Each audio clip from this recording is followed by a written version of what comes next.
Hello दोस्तों, जय हिंद। तो कैसे हैं आप सब? आई होप आप सब अपने घर में बढ़िया से अपना काम कर रहे होंगे, अपना डिस्कशन कर रहे होंगे, अपना पढ़ाई कर रहे होंगे, अपना जॉब कर रहे होंगे, वर्क फ्रॉम होम कर रहे होंगे। तो ये मेरा वर्ल्ड टीवी चैनल है, आप इसको सब्सक्राइब करिए, शेयर करिए, लाइक करिए। इस पे डेली 2 कंटेंट आ रहा है। सुबह में द हिंदू पेपर का एनालिसिस, कुछ करेंट अफेयर्स और जो डे का टॉप मोस्ट न्यूज़ है वो आ रहा है। और इसी इसी चैनल पे शाम में आ रहा है technology of the day, means tech से रिलेटेड टॉप 5 या टॉप 10 बहुत बहुत बढ़िया आर्टिकल, बहुत बढ़िया सा न्यूज़। ठीक है, तो चलिए स्टार्ट करते हैं।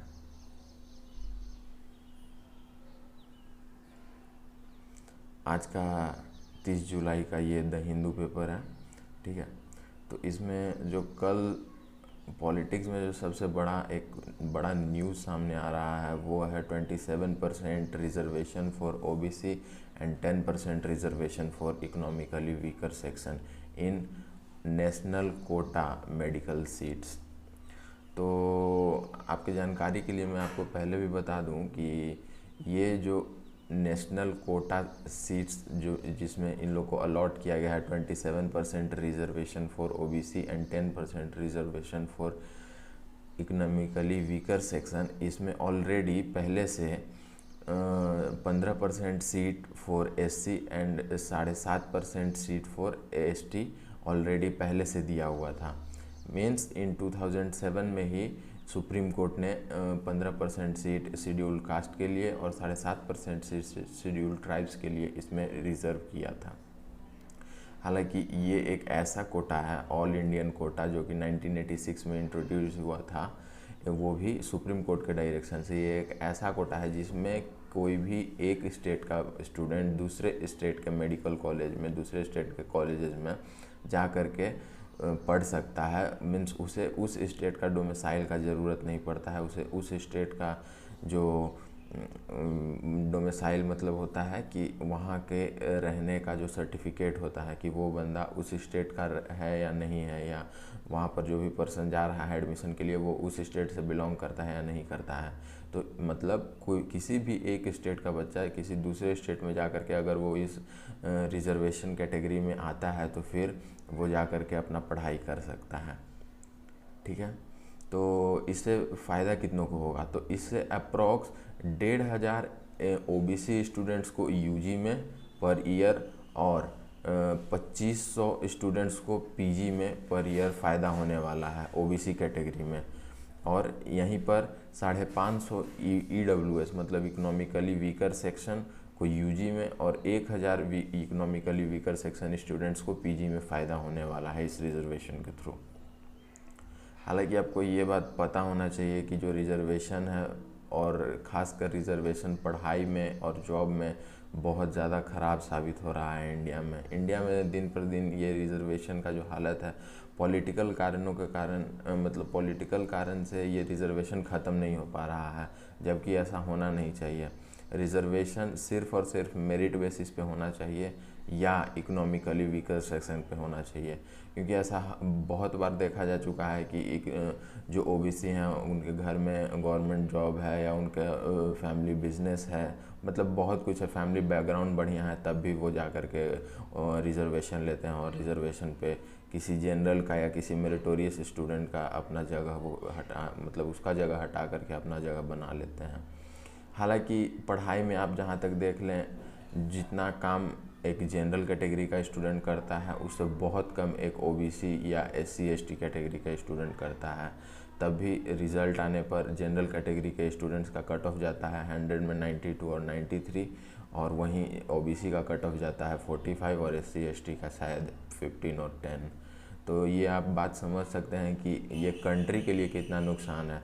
भले ही आज पॉलिटिकल कारणों से किसी को रिजर्वेशन दे दिया जा रहा है, भले ही आज पॉलिटिकल कारणों से किसी को रिजर्वेशन दे करके उसको जॉब दे रहा है, उसको पढ़ाई आगे करवा रहा है, मगर देश के लिए और इकोनॉमी के लिए ये बहुत ख़राब है, बहुत घातक है।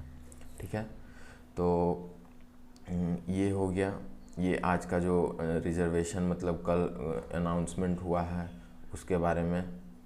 इसके साथ साथ कल एक और बहुत ही दर्दनाक न्यूज़ सामने आया है। वो यहाँ का धनबाद के जो जज हैं, मतलब सेशनल कोर्ट के जो जज हैं, उनको ऑटो ड्राइवर ने धक्का मारा और फिर उसके बाद में उनकी डेथ हो गई। तो ये एक कहीं ना कहीं जुडिशरी पर भी सवाल उठाता है कि मतलब अगर कोई आदमी कोई पर्सनैलिटी या कोई जज, मतलब जो भी है, वो अगर अपने देश के लिए, अपने समाज के लिए अगर सही न्याय करता है तो क्या उसका जान चला जाएगा? हालांकि ऐसा बिल्कुल नहीं होना चाहिए। मतलब एक डेमोक्रेटिक कंट्री में, और एक खासकर इंडिया जैसे बड़े डेमोक्रेटिक कंट्री में, ऐसा तो बिल्कुल भी नहीं होना चाहिए। चलिए, तो अब हम लोग अगले न्यूज़ पे चलते हैं। हमारा जो अगला न्यूज़ आज का जो एडिटोरियल पोर्शन में जो हमारे पास न्यूज़ आया है, आप देख सकते हैं एडिटोरियल पोर्शन का न्यूज़ मतलब काफ़ी बढ़िया न्यूज़ है। और वो यही है जो अफ़गानिस्तान और यूएस का वहाँ पे यूएस और इंडिया का जो अफ़गानिस्तान में हो रहा है, मतलब एक कॉन्फ्लिक्ट सा भी कह सकते हैं। और जो बातचीत हो रही है वो उसके रिगार्डिंग है। यहाँ पे वैल्यू शेयर किया गया है, जिसमें शेयर्ड वैल्यूज़ में ये आर्टिकल आया है कि India and the US have a lot in common but it is the differences that need attention. देखो, एक्चुअली यूएस हमेशा से ही पावर में रहना चाहता है किसी भी जगह पे, और ख़ासकर अफ़गानिस्तान जैसा जगह जहाँ पर वो इतने सालों से अपना दबदबा बनाए हैं। और अगर उस जगह को भी छोड़ रहा है तो वो ये कभी नहीं चाहेगा कि उस जगह को छोड़ते हुए कुछ ऐसा हो कि उसका वहाँ से सारा पावर ही ख़त्म हो जाए या उसका वहाँ पे अहमियत ही ना रहे। तो वो इंडिया के साथ में, हालांकि इंडिया इस चीज़ में इसलिए रुचि रख रहा है क्योंकि इंडिया का $3 बिलियन का इन्वेस्टमेंट किया हुआ है अफ़गानिस्तान में। और अफ़गानिस्तान में जो इन्वेस्टमेंट किया गया है वो अभी नहीं, वो बहुत पहले ही किया गया था। पर यहाँ पर एक और बात है कि इंडिया का यहाँ पे ज़्यादा इंटरेस्ट उसमें लेने का, अफ़गानिस्तान का, वो डॉलर का भी है। और साथ ही साथ अब जो वहाँ पे मतलब अमेरिका को वहाँ से जाना है, उसके बाद फिर अफ़गानिस्तान के लोकल लीडर्स और तालिबान वगैरह मिलकर वहाँ पे अब अपना पार्टी फॉर्म करेंगे, अपना वहाँ पे गवर्नमेंट लाएंगे, अपना रूल रेगुलेशन लाएंगे। तो जो इंडिया का इन्वेस्टमेंट किया हुआ है वहाँ पे, वो भी इन्वेस्टमेंट उसको निकालना है, वहाँ पे प्रॉफिट लेना है। और इन्हीं सब चीज़ों के लिए इंडिया वहाँ पे अभी बहुत सक्रिय है अमेरिका के साथ में। तो ये है हमारा एडिटोरियल पोर्शन में। दूसरा एडिटोरियल पोर्शन का जो न्यूज़ आता है उसमें लिखा हुआ है कि the wings of Pegasus the approach of cyber weapons. देखो, तो आप लोग को पता चल रहा होगा कि आजकल मतलब एक वीक से ये पेगासस का बहुत ज़्यादा नाम आ रहा है। तो पहले तो बता दें कि पेगासस है क्या। पेगासस जो है वो स्पाईवेयर है जो कि मतलब किसी भी डिवाइस में, किसी भी फ़ोन में, किसी भी लैपटॉप में, कंप्यूटर में वो एंटर कर जाता है थ्रू इंटरनेट। और वो क्या करता है, वो आपके मैसेजेस जो आप सेंड कर रहे हो या जो आप रिसीव कर रहे हो, जो फ़ोटोज़ हैं या जो रिकॉर्डिंग्स हैं, जो वीडियोस हैं, मतलब जो कुछ भी है, तो वो उस चीज़ को एक्टिवेट और डीएक्टिवेट कर सकता है। मतलब वो अपने पास भी ले सकता है और मतलब वहाँ से आपके पास से भी डिलीट कर सकता है। जैसे आपका कैमरा है तो आपके फ़ोन का कैमरा अगर ऑन नहीं है तो वो चाहे तो आपके फ़ोन का कैमरा भी सीक्रेटली ऑन कर सकता है, या आपके लैपटॉप का कैमरा भी सीक्रेटली ऑन कर सकता है। तो ये पेगासस का मतलब ये जो स्पाईवेयर है, इसका मतलब बहुत गंदा इफेक्ट देखने को मिल रहा है और ऑल ओवर द वर्ल्ड ये अभी मतलब बहुत ज़्यादा सक्रिय हो गया है। ठीक है, तो यहाँ पर ऊपर लिखा हुआ है with the use not only during a conflict but even during peace time matters have reached a tipping point. तो ये तो आप समझ ही रहे हैं कि ये कितना मतलब ह्यूमन का प्राइवेसी को लेकर के या प्राइवेसी के ऊपर कितना बड़ा मतलब चोट है कि ऐसा नहीं होना चाहिए था। ठीक है, तो ऐसा तो होना नहीं चाहिए, बट अब इसके लिए करना क्या है ये ज़्यादा इम्पोर्टेंट है, मतलब कि इस चीज़ से छुटकारा कैसे पाया जाए। तो जो जितने भी साइबर क्राइम एक्सपर्ट हैं या मतलब साइबर इंजीनियर हैं, वो जो सिक्योरिटी के ऊपर ध्यान देते हैं, तो वो सारा कुछ इसके लिए मतलब इससे निपटने के लिए कुछ ऐसा तैयार कर रहे हैं, एक वायरस का एंटीवायरस तैयार कर रहे हैं जिससे कि इससे निपटा जा सके। हालांकि अगर आपको इसके बारे में ज़्यादा डिटेल्ड इन्फॉर्मेशन चाहिए तो आप एडिटोरियल पोर्शन पेज नंबर 6 पे आप पढ़ सकते हैं कि ये वायरस बना कैसे, इसका उदय कैसे हुआ, ये अभी क्या कर रहा है और ये मतलब इससे ज़्यादा से ज़्यादा क्या इसका मतलब इम्पैक्ट पड़ सकता है। और मतलब एक इसका डिटेल्ड एक्सप्लेनेशन जो है आप इस पोर्शन पे पढ़ सकते हैं पेज नंबर 6 पे, ठीक है। तो जो जैसा कि मैंने पहले भी बताया कि जो हमारा मेन आज का जो टॉपिक है वो है अफ़गानिस्तान और इंडिया का जो रिलेशन वहाँ पे बनने वाला है वो।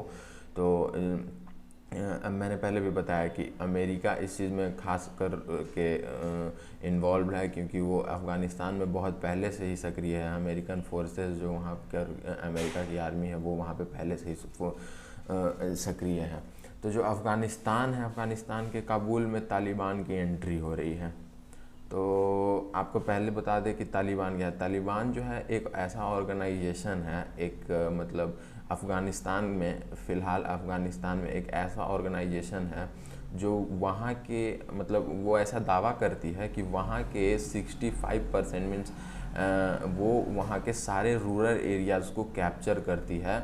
और वो अफ़गानिस्तान आर्मी से मतलब दोनों अलग अलग कॉन्फ्लिक्टेड हैं कि जैसे इंडिया पहले जब इंडिया था आज़ादी से पहले तो इंडिया और पाकिस्तान था, ठीक है, मतलब पाकिस्तान नहीं था तो इंडिया और जो अभी का पाक है वो वैसे लोग थे, तो जो दोनों आपस में कॉन्फ्लिक्ट करते थे। उसी तरह से यहाँ पे अफ़गानिस्तान का हाल है कि अफ़गानिस्तान के काबुल में तालिबान की एंट्री हो गई है। और अफ़गानिस्तान के काबुल में तालिबान की एंट्री होने से एक चीज़ और सामने आ गया है कि अगर वहाँ पे कोई गवर्नमेंट फॉर्मेशन होता है या कोई पॉलिसी बनाया जाता है तो उसमें कहीं ना कहीं जो आप समझ सकते हैं कि जो एक बैलेंस रहता है या जो लॉन्ग लिविंग बनाया जाता है पॉलिसी, वो नहीं चल पाएगा। वो इसलिए नहीं चल पाएगा क्योंकि तालिबान एक ऐसा ऑर्गेनाइजेशन है जो हमेशा से पावर को अपने हाथ में लेना चाहेगा, ठीक है। और जो अफ़गानिस्तान की आर्मी है वो कभी भी ऐसा होने नहीं देना चाहती है। आपको ये बात तो पता ही होगा कि अफ़गानिस्तान में जो ये फ़ाइट चल रहा था, मतलब जहाँ पे तालिबान और ये अमेरिका के फोर्सेस थे, वो फ़ाइट पिछले 20 सालों से चल रहा था, ठीक है। तो 20 सालों से ये फ़ाइट चलते हुए अभी आज जाकर मतलब कल 31 अगस्त को ये फ़ाइट ख़त्म हो जाएगा, ठीक है। और यहाँ पर से अफ़गानिस्तान ये अमेरिकन आर्मी ये अपना स्टेप पीछे ले लेगा, ठीक है। तो यहाँ पर एक बात बोला गया है कि in a conversion moderated by Stanley Johnny and Jayant Prasad आपको पता होगा कि इंडियन फॉर्मर ये ब्यूरोक्रेट हैं, ठीक है। तो जो कि अफ़गानिस्तान में भी काफ़ी टाइम डिप्लॉय हुए थे, ठीक है। And Avinash Paliwal discuss the Afghanistan situation India option and the prospect is a peaceful set elements that is edited by the experts. तो ये बात बताता है कि जैसे जो इंडिया का वहाँ पे अफ़गानिस्तान में क्या राय है, इंडिया क्या चाहती है कि वहाँ पर क्या हो। तो वो यही चाहती है कि वहाँ पे एक पीसफुल गवर्नमेंट बने, उनकी पॉलिसीज़ बढ़िया हों, और जो इसका इन्वेस्टमेंट किया हुआ है इंडिया का वहाँ पे $3 बिलियन का, तो वो उस इन्वेस्टमेंट का यूज़ कर सके वहाँ के पीपल के लिए, वहाँ कंट्री के लिए, और अपना वहाँ पे जो भी है काम कर सके, ठीक है। तो यहाँ पे एक रिपोर्ट ये भी कह सकता है कि जो अफ़गानिस्तान में जो अमेरिकन हैं वो भी अपना दबदबा चाहते हैं, मतलब वो अपना पावर वहाँ पे कायम हो ऐसा ही चाहते हैं, ठीक है। तो यहाँ पे ये भी पूछा गया है कि the American media reported that there is an intelligence conclusion that Kabul could fall within 6 month once the US troops are out.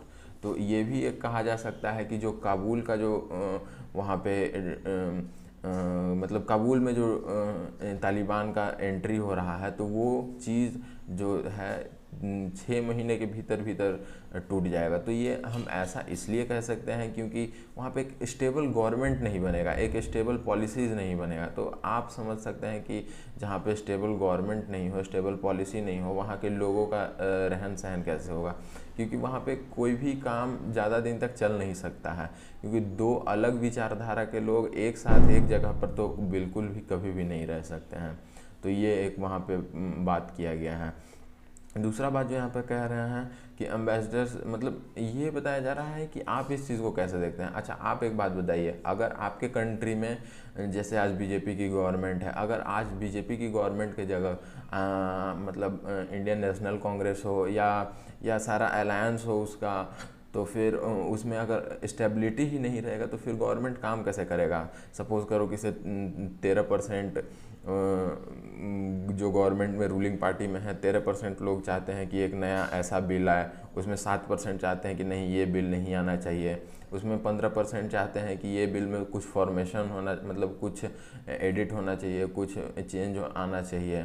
तो ऐसे करके कभी भी गवर्नमेंट नहीं चल सकता है, और इसीलिए ये बात बोला गया है। खैर यहाँ पे जो अगला बात आ रहा है वो है India's short term strategic objective will be served fully if Afghans have government that stands it's on feet in terms of decision making. तो ये जो है एक सबसे बड़ा और सबसे इम्पॉर्टेंट पोर्शन है।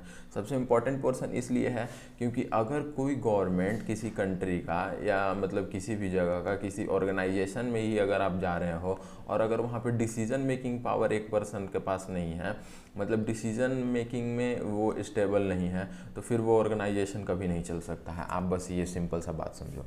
तो जो यहाँ पर सामने निकल के आ रहा है वो यही है कि इंडिया को वहाँ पर के लिए, मतलब अफ़गानिस्तान के लिए, काबुल के लिए शॉर्ट टर्म पॉलिसीज़ बनाना पड़ेगा। शॉर्ट टर्म पॉलिसी क्यों बनाना पड़ेगा? इसलिए ताकि अगर फ्यूचर में कभी कोई दिक्कत हो, फ्यूचर में मतलब आप यहाँ से अभी से सोच करके रखे हो कि चलो हमारा तो वहाँ पे 15 साल के लिए हो गया, 5 साल के लिए हो गया या 10 साल के लिए हो गया, मगर वहाँ पे गवर्नमेंट 6 वीक्स में या 6 मंथ में या 1 ईयर में ही मतलब वहाँ पे गवर्नमेंट ख़त्म हो जा रहा है। वो ख़त्म किस लिए हो जा रहा है? इंटरनल फोर्सेस के, इंटरनल मैटर्स के कारण ख़त्म हो रहा है, तालिबान के कारण ख़त्म हो रहा है। फिर जो अफ़गानिस्तान ट्रूप्स है और तालिबान के लोगों में है जो एक माइंड, मतलब एक जो आइडियोलॉजी है वो नहीं मैच कर रहा है, इसलिए ख़त्म हो रहा है। तो ये सारा चीज़ कहीं ना कहीं बहुत बड़ा इम्पैक्ट करता है और इंडिया को भी इस चीज़ से इम्पैक्ट पड़ रहा है। ठीक है। तो एक चीज़ और है कि जो अफ़गानिस्तान है वहाँ पे चाइना भी अपना कब्ज़ा मतलब जमाना चाहता है, वो भी ऐसा चाहता है कि वहाँ पे हो जाए। तो अगर इंडियन गवर्नमेंट जो कि वहाँ पे ऑलरेडी $3 बिलियन का इन्वेस्टमेंट कर चुकी है, अगर वो वहाँ पे अभी अपना कब्ज़ा नहीं जमाएगी, अभी अपना पावर पहुँच नहीं बनाएगी, तो बाद में कहीं ना कहीं ये उसके लिए भी बहुत बड़ा एक चैलेंजिंग सा बन सकता है कि इतना ज़्यादा इन्वेस्टमेंट करने के बाद भी गवर्नमेंट को वहाँ से कुछ भी नहीं मिलने वाला है। ठीक है। तो आज के न्यूज़ में हम लोग इतना ही देखते हैं। हालांकि मैंने आपको बताया था ये उस न्यूज़ के बारे में, असम और मिज़ोरम के बारे में, तो वहाँ पर भी एक चीज़ सामने निकल के आ रहा है कि जो मिज़ोरम है वो यहाँ पर चाहता है कि कोई नया लॉ सूट हो जिससे सारा कुछ वापस से पहले की तरह हो जाए। यहाँ पे लिखा हुआ है Mizoram says ready for law suit on border issue, deputy CM denies encroachment. ठीक है। तो ये एक बात है कि वहाँ पे चाहता है, और फ़िलहाल तो अभी तक कोई डिस्प्यूट का वो सॉल्यूशन नहीं निकला है। हालांकि CRPF का वहाँ पे तैनाती किया गया है। ठीक है, NH 306 पे। तो आज के लिए बस इतना ही, और चलिए हम लोग अब अगले अपना जो पोर्शन है, अगला पोर्शन है, उस पर हम लोग चलते हैं। और आप अपने इस चैनल को सब्सक्राइब करिए, शेयर करिए, लाइक करिए, और अगर आपको कोई भी प्रॉब्लम है तो मेरा WhatsApp नंबर भी दिया रहता है डिस्क्रिप्शन में, आप उस पर भी मैसेज कर सकते हैं, या आप कमेंट करके मुझे बता सकते हैं कि आपको और क्या चाहिए। मैं उस अकॉर्डिंग अपने आप को सही करूँगा और अपना पोर्शन को सही करूँगा। Thank you all.